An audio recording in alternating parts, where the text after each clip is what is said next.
의원님 수고하셨습니다.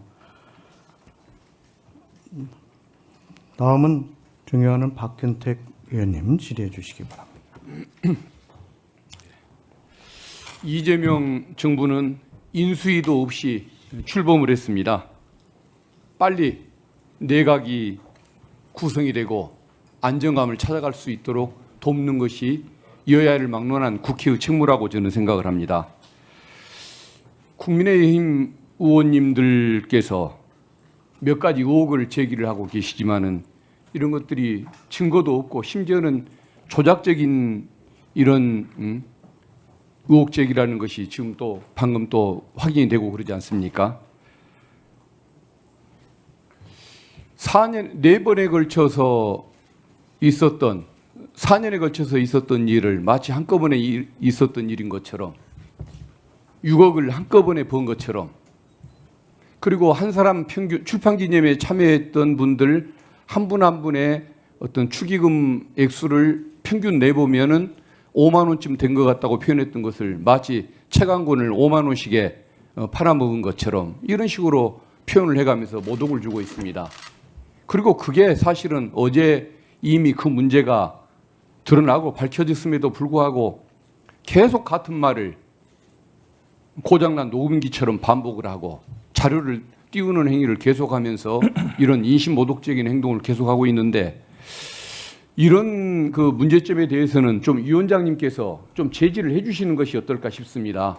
그리고 그렇게 질문할 거리가 없으면 본인들이 관리하는 팬들 때문에 어쩔 수 없이 그런 그 부담감 때문에 계속 그것을 또 반복하는 행태를 보이시는 것 같은데, 차라리 그런 경우에는 질문을 하지 않아도 된다고 권고를 해주시면 어떨까, 그 점을 위원장님께 한번 건의를 드리고 싶습니다. 지금 현재까지 청문회 관련해서 개인의 도덕성, 인신의 문제 관련해서 입증된 것이라고는 후보자의 어떤 경제적 형편이 어려웠다라는 것 외에는 입증되는 것이 없는 것 같습니다. 그리고 어제도 말씀드렸듯이 그 경제적 형편이 어려워졌던 것은 정치자금법 위반 사건의 추징금 문제 때문에 그런 어려움을 겪게 되었다는 것인데, 그 사건의 그 과정에서 수사를 담당했던, 대선자금 수사를 하고 박연차 사건을 수사했던 그 수사 담당자 중간 간부의 얘기를 제가 직접 들었던 바에 의하면 꼭 우리 김민석 후보자에 관한 사건만을 특정해서는 얘기는 아니고 전반적으로 했던 얘기가, 기업들한테 그 증거를 우리가 어떻게 확보할 수가 있었겠냐, 경영권 문제, 배임 횡령 문제를 가지고 당연히 협박을 해서 그 자백을 받았지라고 얘기를 합니다. 액수마저도 그렇게 협박을 해서 받아냈다는 것을 스스로 얘기를 하는 겁니다. 그런데 어느 그 아주 유명 그룹의 어느 회장은 머리가 나빠서 말귀를 못 알아먹길래 그것을 그거 이해시키는데 한참 걸리느라고 애를 먹었다, 이렇게 무용담처럼 얘기하는 걸 보면서 특수부 수사가 저렇게 이루어져도 되는 것인가라는 이런 생각을 가진 바가 있었는데, 그런 그 자세로 수사를 했던 사람들이 돈 액수도 이렇게 가학적인 방법으로 자백을 받아냈는데, 뭐 어떤 돈을 주게 된 경위라든가 영수증 처리 경위라든가 이런 부분에 대해서 뭐 조작하는 것이 얼마나 쉬웠겠습니까?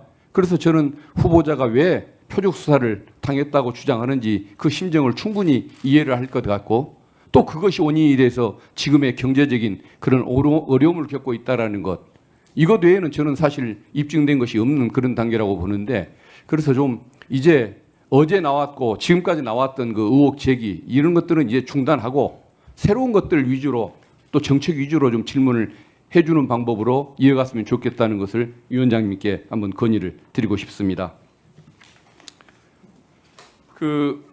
정책과 관련된 질의 하나 드리겠습니다. 저는 국무총리의 업무 중에 가장 중요한 것 중에 하나가 사회적 그 갈등을 관리하는 업무라고 생각을 합니다. 통계청에서 작년에 조사했던 자료를 보니까 우리 국민은 보수와 진보 갈등이 가장 심각하다고 느끼고 있다고 합니다. 그리고 또 작년에 대비해서, 전년도에 비해서 가장 심각해지고 있는 어떤 그 갈등의 유형은 남녀 갈등인 것 같다. 그리고 최근 들어서는 세대 갈등이 연령대별 갈등으로까지 깊어지는 것을 느낀다라고 얘기하는데 거의 뭐 저희들도 똑같이 공감하는 내용이 국민들의 의견을 통해서 확인이 되는 것 같습니다. 그래서 어떤 사회 갈등이 구조적으로 심각해지고 있는 이 현상, 이게 정말 어떤 총리가 되시면 해결해야 할 가장 큰 문제라고 생각을 합니다.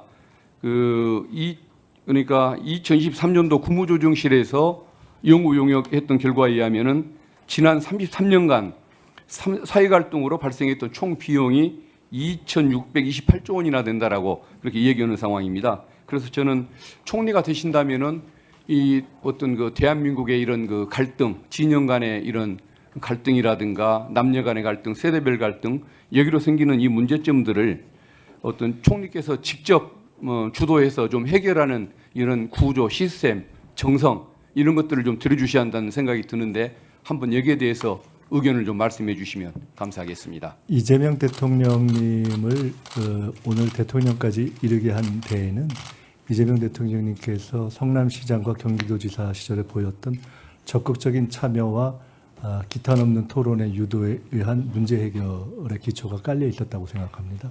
그것이 이 정부에 이어져야 된다고 생각합니다.